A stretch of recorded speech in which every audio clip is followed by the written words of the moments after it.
Hey everybody, thank you for coming to our lesson today. Oops, sorry about that. So I'm Cameron Eldred. I'm a doctorate in athletic training student through Indiana State University, and today we have a few of the other GAs with us. Would you guys mind introducing yourselves really quick? And give me where you guys work right now, like what setting? My name is Max. I currently work at Seeger High School. I'm an athletic trainer, and I'm also in the ISU DAT. My name's Elena Robinson. I work as an athletic trainer at Faith Christian School up in Lafayette, Indiana, and I'm also a student in the DAT program at ISU. Okay. I am Thomas Gruffley. I work at Southmont Middle School and assist at the high school. And I am also in the ISU Doctorate of Athletic Training program. Perfect.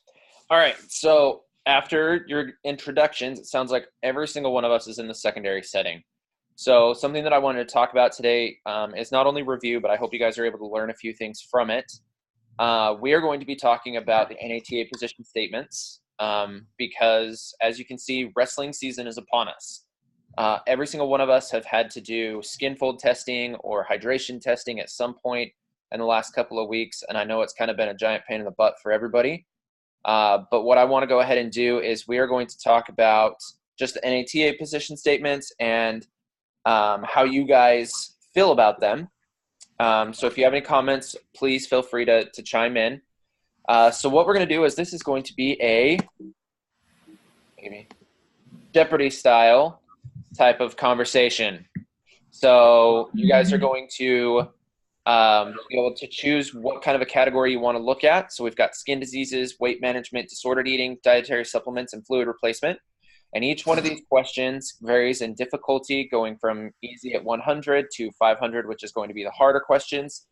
And all of these answers have been taken directly from the NATA position statements that directly relate to each of these categories.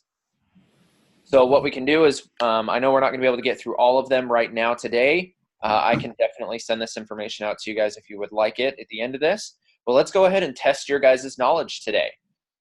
So let's go ahead and start. Tom, would you like to, Tom, would you like to start for us? Sure. Let's do dietary supplements for 100. Okay.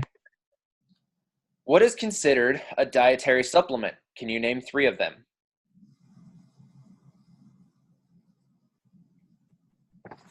Is this just me or is this for everybody? This is just for you. What is considered a dietary supplement? And if you want to phone a friend, you can. Shoot. I was just going to say I can name 2 vitamins. Okay. Vitamins, minerals. Okay. Anybody else? No? All right. So according to the NATA statement, the following are considered dietary supplements: fortified whole foods, herbal products, ergogenic aids. I cannot say that word. Ergogenic aids and products to improve work or performance. So that is included minerals, vitamins, things like that. But anything that can be included in any of those categories. All right, so let's move on. So Max, would you like to take a stab?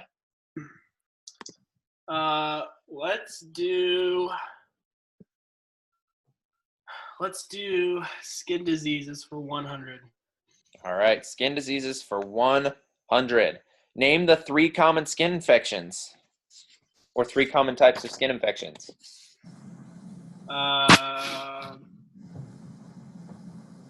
Let's see. Folliculitis. I don't know what's that word.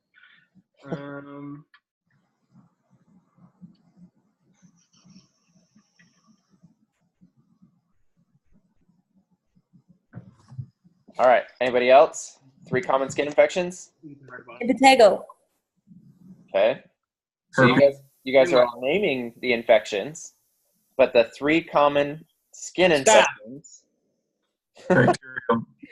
are fungal infections, Oh, you want to do? and bacterial infections. Oh, come Oh, on. I was thinking way So too. it was kind of a trick question. So it's an easy question, but it was a trick question. Dang it, We're trying to get a little technical there. But nice job. Like, you guys were definitely naming a lot of the things that are talked about in the NATA statement, position statements such as folliculitis, impetigo, things like that. So those are also things to keep in mind. The NATA position statement, of course, talks about all of those and gives plenty of information on how to identify them as well as treat them. So the next one, Elena, would you like to take a choice, pick a thing? Yes. Let's go with weight management for 100. Okay. Weight management for 100. Name 3 body composition assessment techniques. There's multiple, so name 3 of them. So skin folding. Okay. The bod pod. Okay. And then, oh crap. No, I know it's in the water. Specific. I don't know. I forget the specific names. I just know Water displacement. hydrostatic wing. Stop giving me the answers. I was getting there. I was saying it was in the water. I just had to get there. It's early still. Good. Okay, so the ones that are mentioned by the NATA statement, so Elena did get 3 of them. So we have hydrodensitometry, which is the water displacement, air displacement, skin fold measurements, near infrared interactants, bioelectric impedance, dual energy X-ray, and computed tomography, or MRI. Oof. So those are all methods that are used or mentioned within the NATA statement, and it does give a brief idea on how to perform some of those, but it is not in detail. So let's go to Isaac. Here, this is fluid replacement. Oh, can we go for disordered eating 100? Yes, you can. Is the percentage of athletes with an eating disorder higher in males or females? Ooh. Females. It is higher in females. Do you know what the percentages are? So at their highest, they have recorded 62% of female athletes and 33% of female or male athletes. So they're extremely high, and that was at their highest, as recorded by the NATA position statement. Of course, we would hope that that is lower, but again, disordered eating can, it's kind of an all-encompassing term, so it can refer to multiple different things. Okay, let's move on. We'll go back to you, Tom. Let's go fluid replacement. Dang it. Okay, fluid replacement for 100? Yep. All right, what should you have established at your clinical site, if working with athletics, of course, for hydration?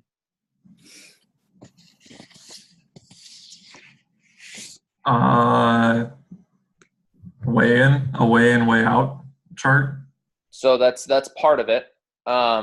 So what you should have is a hydration protocol for athletes, including a rehydration strategy, according to the NATA position statement. Now, part of that is, monitoring their hydration status. So you can do that through weigh-ins and urinalysis, things like that. So, yep, you would definitely need that, but that's part of the bigger picture, which would be a hydration protocol. Max, back to you. Let's do dietary supplements.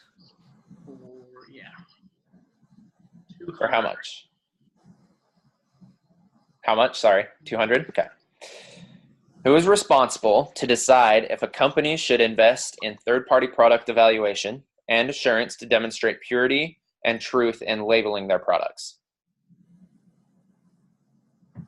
This is a trick question.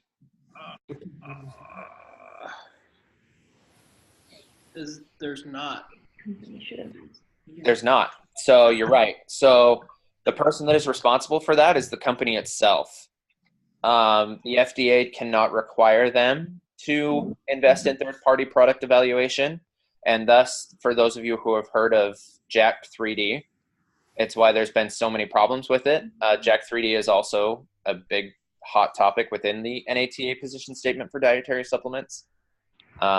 It is just a giant mess, and they were super dishonest on their labeling, which was leading to a lot of issues with athletes and non-athletes alike that were using the supplement. So you were right, Max. There is no like guiding subsidiary or whatever you want to call it, guiding personage. The company itself has to do it. So, Elena, back to you. Skin diseases for 200. Okay, name the 4 main parties who should be educated about skin diseases. The athletes, Okay, coaches, good. parents, and administration. So you've got 3 out of them, 3 out of the 4. So it's administrators, coaches, athletes, and custodial staff. Because a lot of the time, the custodial staff is going to be cleaning the, like, for example, we're relating this to wrestling. They'll be responsible for cleaning the wrestling room. Now, I know at some schools, the coaches make other people, like themselves or their athletes, clean the wrestling room. Yeah. But the custodial staff should still be well aware of proper cleaning methods. Speaking of proper cleaning methods, this is a bonus question for all of you. Who knows what the water to bleach ratio should be? 10 to 1. 10 to 1. 10 to 1. 10 parts water, 1 part bleach. There we go. Nice. I like it, guys. Well done. Okay. Isaac. Let's go 300 for skin diseases. Ooh. All right. Molluscum contagiosum is most commonly found in which population? Children. I don't know. It is children, actually. He was so shocked he got it. It is children. Have any of you ever seen Molluscum contagiosum? In pictures, that's it. Have you ever seen it in person? No. It's really gross. So yeah, it is most commonly found in children. And congratulations, Isaac. I'm super proud of you for getting that. Mm-hmm. I could see by the look of surprise in your face that you made a complete guess. All right, Tom, back to you. Dietary for 3. All right. Name 2 places you can find well-rounded opinions and information on supplements. On my couch. I literally remember this. NATA Okay. and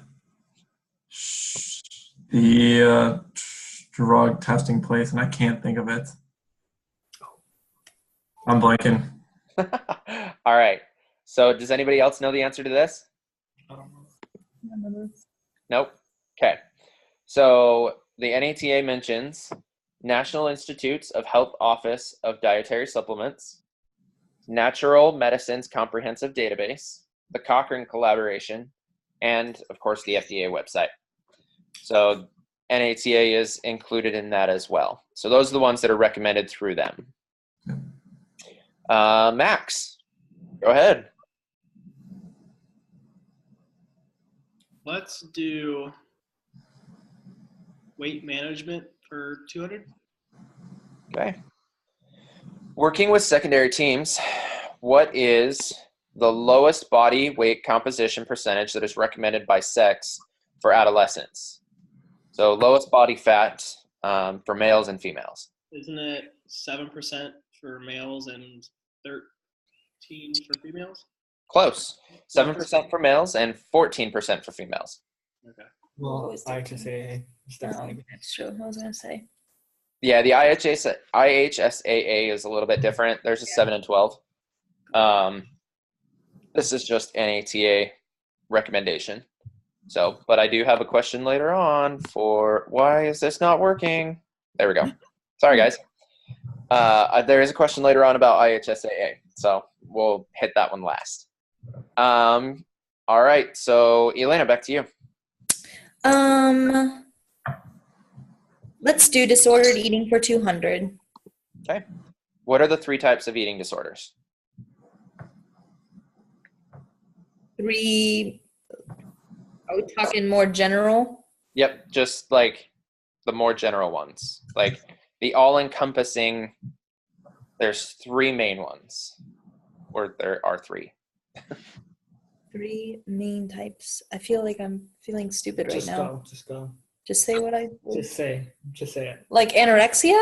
Yes, that's one. Okay. I told you. I just like I'm overthinking this. Way overthinking it. And crap. Oh, binge eating? That's not a general category. That's a symptom. Binge eating is a symptom? Anorexia, bulimia, and something to do with overeating. Close. Anorexia nervosa, bulimia nervosa, and then the last one that's mentioned is eating disorder not otherwise specified. So it can have like symptoms, signs and symptoms from both. So it's not necessarily specified to one type of eating disorder. Okay. So those are the 3 types. So let's see here. Isaac, let's go ahead with yours. Let's try skin diseases for 500. Ooh. An athlete has been diagnosed with MRSA. What is the criteria for return to competition? He has to be on antibiotics for like 72 hours. He can't have new lesions within 48 or something like that. I don't know. Okay. You've got 2 of them. Oh. Is it covered? Oh, you have to cover it? So close. So no new skin lesions for 48 hours. Has to be on antibiotics for 72 hours. So a completed 72-hour of antibiotic therapy. There can be no further drainage out of the wound. Okay. Active infections may not be covered for competition. So they just can't compete. So those are the 4 main criteria for return to competition for MRSA. Question real quick, since you obviously have just read the position statements. When you say you cannot cover the active infection, does that include like when there have been no new lesions and everything else is in kind of like crusted over, covered?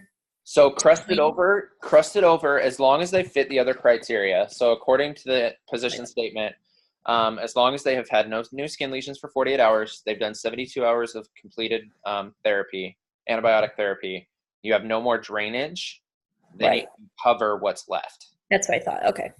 But they specifically say active infections. So if it's draining, seeping, anything like that, active infections cannot be covered just so they can compete. Right. Okay. So nice job, guys. I think we got time for like one more question, and then we'll do kind of a review and a cover just to kind of wrap things up. So Tom, go ahead. Dietary for 500. Dietary for 500. What does the infamous Jacked 3D supplement contain that is illegal? Cocaine. I mean, pretty much. Yeah, like all I know is that like it almost killed U.S. soldiers because they were just taking it like straight up. Yeah, so it's methylhexamine, which is like, I mean, it basically just shoots your adrenaline through the roof, like at mass amounts. Like your body can't handle it. And so you're right, like U.S. soldiers were taking it to stay awake. They were taking it for workouts. They were taking it when they were serving tours over in Afghanistan and Iraq and Iran. And it was actually like people were on the verge of death because of this supplement. So it's kind of very interesting that the NATA position statement really focused in on Jacked 3D and its effects. It's actually a really interesting read if you guys ever are bored and want to look at that NATA position statement. So thank you guys for participating. So I just want to kind of cover why we did this. So with wrestling coming up in all of our schools, we're going to start seeing a lot of skin diseases. Wrestlers, they want to drop weight, they want to gain weight, so they're going to refer a lot of the times to unhealthy measures of weight management. A lot of the times this will lead to disordered eating. Some of them will want to start taking dietary supplements so they think they're getting their vitamins and minerals without actually eating. And then they're dropping weight again, so they're trying to get rid of those fluids, so they're not drinking water, so they're dehydrated. I know we've had a lot of problems, especially recently, with high school athletes not being properly hydrated, and so their weigh-ins aren't counting for their competitions. Isaac, I'm looking at you. 6 times. So, it's really unlucky, but these are a lot of the things that we really need to focus on right now as athletic trainers in the sport that's coming up. They do have like the acute ankle sprain, NATA position statement, stuff like that. We could refer to basketball, but I really think that right now wrestling is going to be a big one for us, at least in these 5 categories. So if you guys get a chance, I would recommend reading each of these NATA position statements. So the last question that I had for you guys is, according to the IHSAA, what is the max amount of body weight percentage a wrestler can lose in a week? This should have been in your IHSAA training that you guys... It's not 2%. It is not 2%. Less than 2%. It's less It's than like 2%. a little above 1. It's above 1. Yep. 1.5. It is 1.5. So that's why we have to log this into the IHSAA website every single week when our coaches bring us the weights, because this will show us if they're losing more than 1.5% of their body weight. Something that you guys may start to see is that at the very beginning, because their coach wants them to wrestle at a lower weight, they'll drop a ton of weight at the beginning and then they'll level off. So they'll basically take their weigh-in information and null and void that for those first 2 weigh-ins, and then the athlete will just level. I know that it restarts every week. So if the athlete loses, if they weigh 100 pounds and they lose 2 pounds, 2 pounds, that takes them down to 96, and then they would have to lose, it's like a pound, and they would be back within the range of 1.5%. Mm-hmm.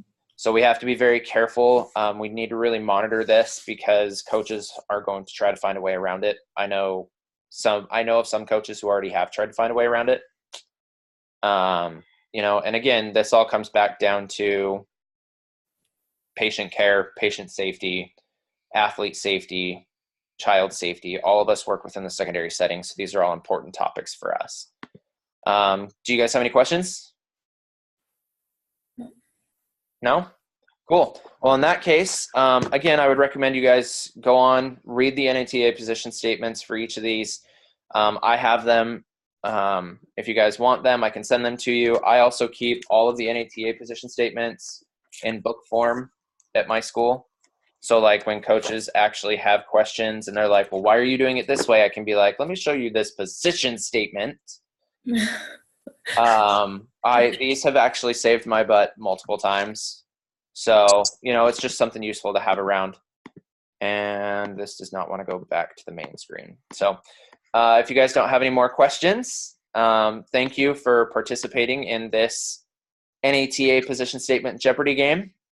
And I look forward to talking to you guys next time.